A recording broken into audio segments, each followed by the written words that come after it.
Hi, welcome back to Kolsky Drones. So today, this is a comparison video.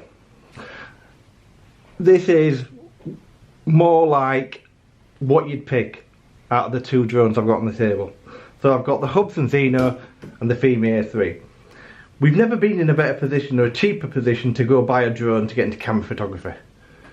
This is now under £300 with the price reduction, and this is around 235. We've spoiled at the minute, whether we're harsh on these things and saying they're not as good as other drones. These things are both great for getting you into the hobby now. So this has now got all the updates. I posted a video the other day after this had all its updates, controller and everything. This is a different beast. This is not like the Zino I reviewed when it first came out. All the issues I've had. This is now great. I think this thing flies fantastically well. The Fimi, you've seen the videos I've done. I absolutely love the thing. But the problem now is there's not that much of a difference in price. So what I've done is the video you're going to see coming up, I flew them both on the same day, one after another. And they're both in 1080p, 30 frames a second. You're going to see. So if you can live with a 1080p only drone, would you pick this, or would you still go for the Zino and have the capability to go into 4K afterwards? Not everybody has a 4K TV, but you might get a 4K TV.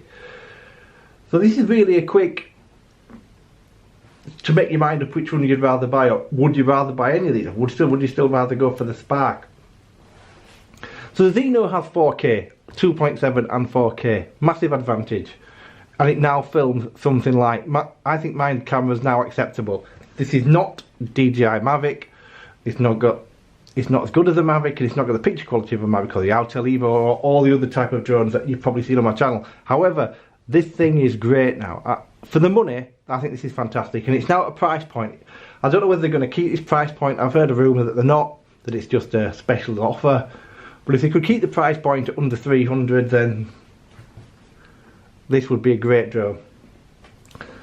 This only films in 1080. But it has a longer battery life and it flies like a dream. I still haven't done a firmware update on this. It still flies like a dream. The only issue this has, if you're fast, the gimbal, you're going to be able to tell with the gimbal because it's only third axis stabilised, and it can't cope with it. Whereas this one has now had a gimbal update and it's definitely improved it. The other thing that's improved on this is now it can pan much slower, it can now tilt the camera much slower than it did before, so you can adjust the speed so you can get nicer, smoother pitching of the camera. On the two controllers, absolutely no doubt, this thing has had a firmware update. The controller, I don't actually know what it did, but it's no different whatsoever. This controller is absolutely magnificent. It's just beautiful to fly with. The controls feel great, the sticks feel amazing. It's very locked in, much better controller.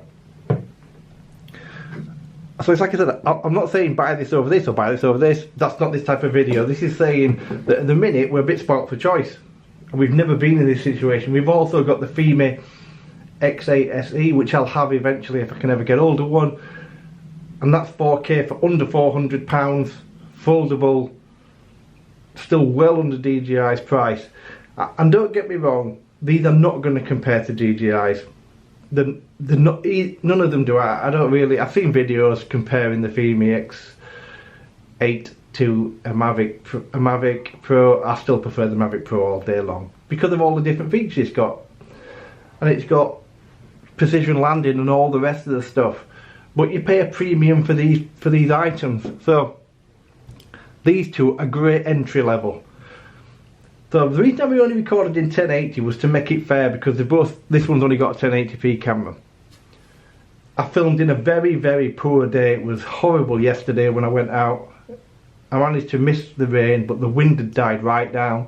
So it's grey, it's gloomy, it's overcast. So you're going to have to put that into the equation. However, they both filmed one after another, both in the same area, same time of day, and roughly about the same height and angle of the cameras, so you're going to be able to see which one looks better. What I would say is the Fimi looks to have a more zoomed in picture than that. I never noticed that before until I've just done this video. It seems to be, in my opinion, more zoomed in than the camera on this. So I'm thinking this got much a wider lens.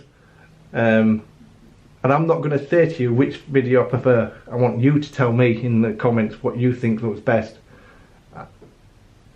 I now like them both. I had massive problems with this. It's been returned. It got sent back and they sent me a new one, a brand spanking new one out of the box, because I had the issue of the camera. You've probably seen the video they did where it flashed a colour on the screen. It went green and purple, just the whole screen. That's now been resolved, and now it had all the updates on it. Flies like a dream. It still drops slightly to the left, which it still does, but so does this. This still drops slightly as well. They both drop when you go in the left, and that's probably because, I don't know, the parameters, the way it's set up, cheaper GPS units, whatever. I don't know what's causing the issue, but it's something they've improved on this, so I'd imagine it'll improve on this. And like I say, I haven't done a firmware update. I've just been flying this out of the box because I love it, so I've just been, couldn't be bothered to take it. I just take it out and fly it. Where this has had all the updates now. So controller wise, no issue. Flight wise, they fly about the same now.